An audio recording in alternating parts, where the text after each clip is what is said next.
Hello YouTube, this is BlerdSciFiGamer. Welcome to Blerd Pokemon Plays, an archive of all of my Pokemon ROM hack development. So please sit back, relax, and enjoy. Welcome back. In today's video, we are taking the SS Aqua, not the initial maiden voyage, but the return voyages late in the game. First, we're leaving from Vermillion City. Previous video, we had cleared out Snorlax. We are heading to Olivine City. This is a side quest. It's optional. You don't ever have to take the SS Aqua ever again after you take care of the events the first time. When you first get the SS ticket and head to Kanto. It's completely optional. However, you will find updated trainers. If you're playing with version 1.0, which was the first release in February of 2026, these trainers were actually not updated in 1.0.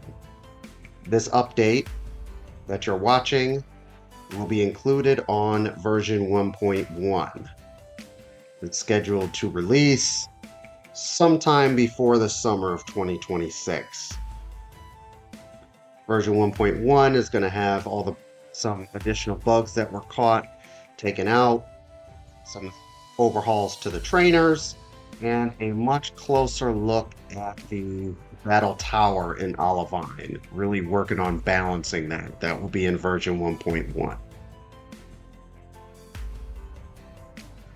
So for these voyages, what you're going to be watching is just the upgraded trainers that will be in version 1.1. As I've said in previous videos, the Kanto level curve is flat between levels 40 and 45. That is roughly 8 to 10 levels higher than what is in vanilla. It's kept flat so that the player can tackle these post-game events in any order that they would like. Well, almost any order, because you have the power plant issues. And in doing so, with the levels, another design principle is that I have not changed the Pokemon choices, and that is consistent in this video as well. These trainers will use the same Pokemon as the vanilla version. The only difference is I may have evolved Pokemon where it makes sense. For example, the two Rhyhorn that you just saw, one of them I evolved into Rhydon. It's really just level adjustments to make sure that there's no illegal Pokemon. That means an underleveled evolved form. See here, facing a level 27 Meowth. This trainer had all Meowth. I went ahead and evolved. I evolved two of the Meowth and left one. Level 27 is one level prior to evolution. And this was to not have just a team of 3 Persian.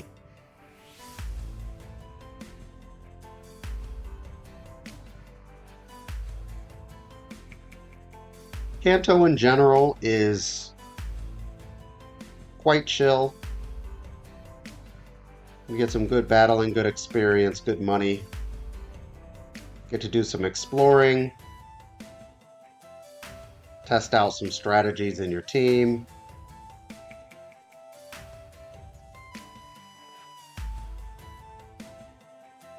Seeing more variety of Pokemon also helps your Pokedex. As you get more on the board, and you can reference your Pokedex, see where some of these missing Pokemon are, try to track them down. I'm more of a casual player myself.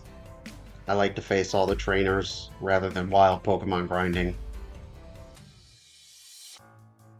This trainer here has been given Furret. Really has 5 Sentret. in the vanilla version.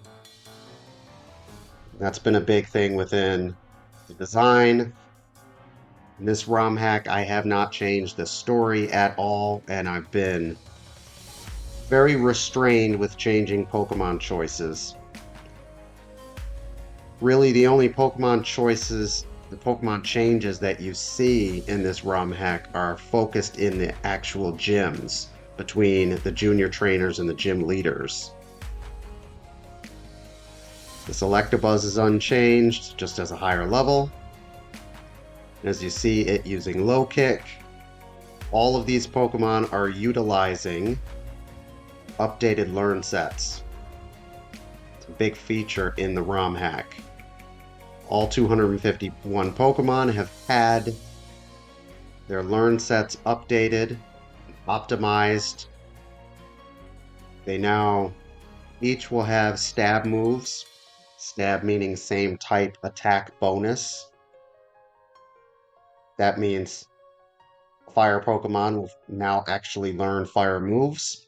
That was not a given in vanilla. In fact, that is a complaint of the original Generation 2 Pokemon games. Many Pokemon have very limited move sets and do not get stab moves. This ROM hack has fixed that. And it's fixed that in a consistent fashion. Pokemon will now get early game stab. Let your moves like Ember, Thundershock, Powder Snow, Gust.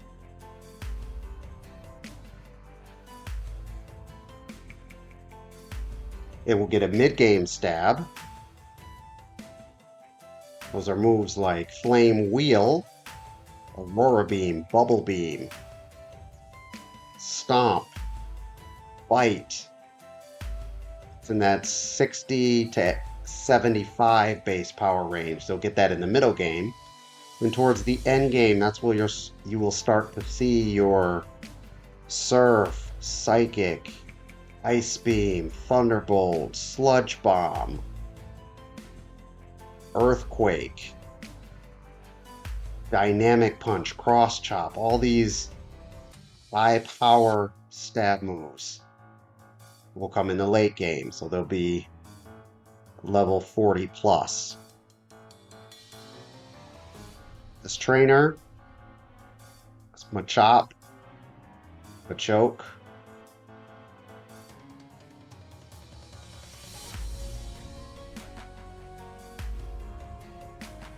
Poliwrath,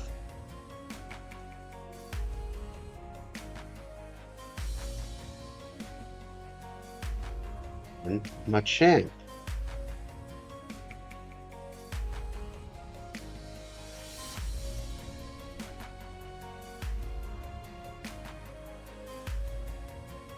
Beginning of the Kanto region, fresh off the victory from Lance. My Pokemon were level 40 to 43. I'd estimate as of now I'm about 65 to 70% complete with Kanto and the Kanto trainers at the point of this video. In my team, my collective team of 6, I've been using the same 6 consistently. No wild Pokemon grinding, just trainers alone. My team has already grown 7 to 8 levels just from fighting all the trainers. The second post-game is going to come after you defeat Blue, the Vermillion City gym leader. That unlocks the second post-game. The second post-game will contain rematches of all 16 gym leaders and rematches of the Elite Four, along with, of course, your rival and cool trainer Beth. Those battles And the changes in those battles will be later in this playlist. That's really the bonus content and the accomplishment and a great prep for your eventual showdown versus Red. Red is very strong in this ROM hack. His Pokemon are in the level 80s. There's quite some daylight between where you are in Kanto and being able to face Red. That's the progression that's built in. Switched out of this Apom. Apom is a Pokemon that carries Thief often in this game. Don't want to get my amulet coin stolen. I use the amulet coin to farm as much money as possible.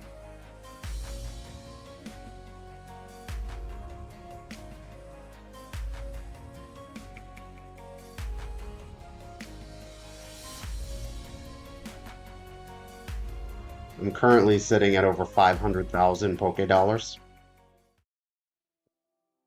So we've reached a harbor for Olivine City. In these subsequent journeys, these optional journeys, when you're ready to get off the boat, all you have to do is take a nap in your state house. Quickly went to the Pokemon Center to heal. You see the day changed. Picking up the second half of this video on another day.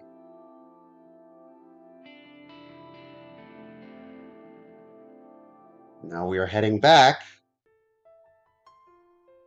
to Vermillion City. Heading back to Vermillion City is a different set of trainers.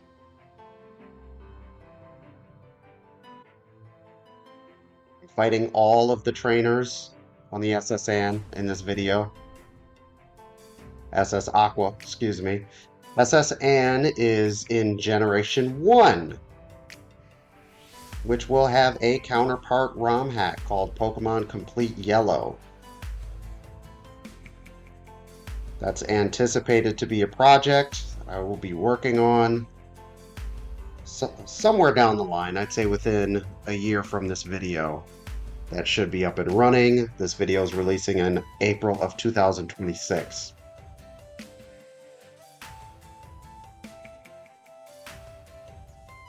Plans for Pokemon Complete Yellow. The two regions, the Kanto region in Pokemon Complete Crystal, and the Kanto region in Pokemon Complete Yellow are going to be as closely matched as I can get them. Obviously not with the trainers. However, I will match the wild Pokemon encounters and the Pokemon Mart. All the Pokemon Marts, I will attempt to match them as closely as possible. There are upgrades in Generation 2 that obviously don't exist in Generation 1. The concept will to match them. Want it to feel like one universe with one shared design vision. Stay tuned for that.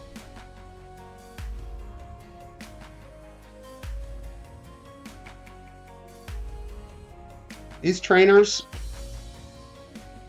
all my Pokemon have grown on my team to where they're now in the level 50s, and I'm facing Pokemon in the low 40s. Still, it's not quite a challenge. However, it's also not the joke that was vanilla. If I were fighting Pokemon at level 32 right now, it would just be a waste of time. It would just be farming. Not that much experience. And actually gives you an incentive when the levels are that low to just go ahead and skip trainers. You know?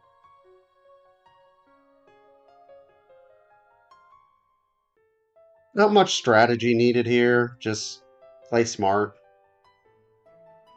The level difference in stat XP is really starting to show. I have not added stat XP to any other trainers other than Battle Tower, which is a feature of Battle Tower, even in vanilla, is that they have stat XP. Stat XP meaning stat experience. That is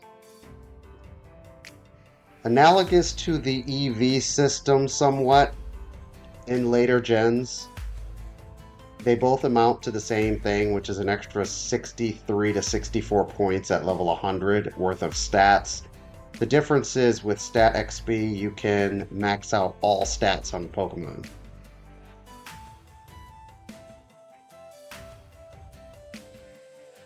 Whereas with the EV system, you can only max out 2 stats to come up with a spread. That doesn't exist in Generation 1 and Generation 2. You may max out all stats.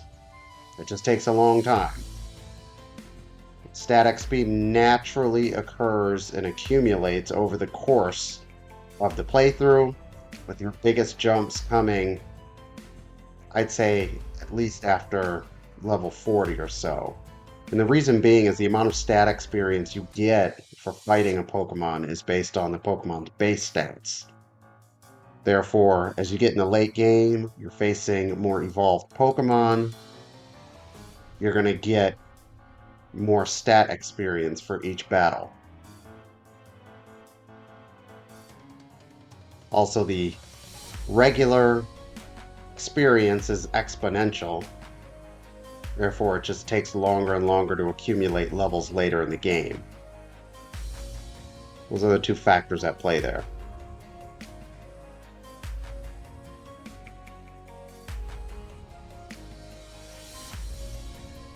Cut is Bug Move in this ROM hack. It's equivalent to X Scissor. That means it's 80 base power, 100% accuracy. This ROM hack gets given out by Bugsy instead of the Cut Master. The Cut Master instead gives out the TM for Swords Dance, TM03, which is a Generation 1 TM. It is not a TM available in the vanilla version of Crystal. The TM list has been overhauled. The 50 TMs are listed in the Poke Community write-up, which is in the description.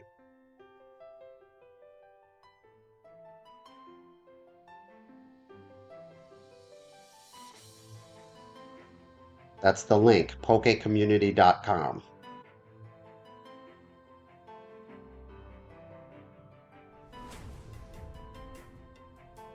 Fought most of the trainers on the upper level. I'm going to take the snap here. Once you take the nap, you've arrived at your destination. Head to the lower level, finish off the remaining trainers. Remember, this is a side quest, not even really a quest. It is just a leisurely way to travel between the regions on specific days. I'll put the days in the description. And then traveling between the regions, you get the opportunity to face some trainers for some experience and money.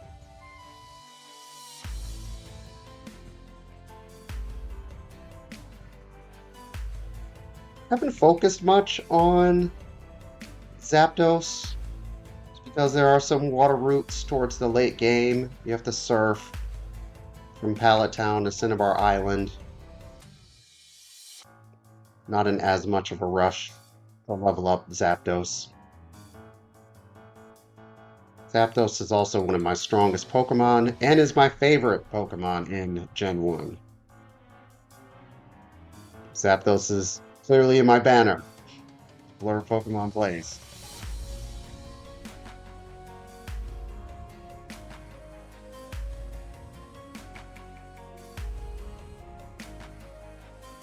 Another important addition to this ROM hack is the Move Tutor no longer teaches the elemental attacks. You see my Zapdos and Starmie have Thunderbolt. Thunderbolt is one of those viable TMs. The Move Tutor now tutors Curse, Cross Chop, and Shadow Ball, whereas all the elemental attacks are TMs, including Flamethrower. And this is good because those are valuable moves that you'll really need for this game to feel competitive. You just don't have as good of an experience, in my opinion, if you don't have the best tools at your disposal. Therefore, you, the player, will have access to these great TM moves, and in unlimited amounts. Buyable at marts. Flip side of that is gym leaders and bosses will also use TMs. More of a challenge. We've arrived back at Vermillion City.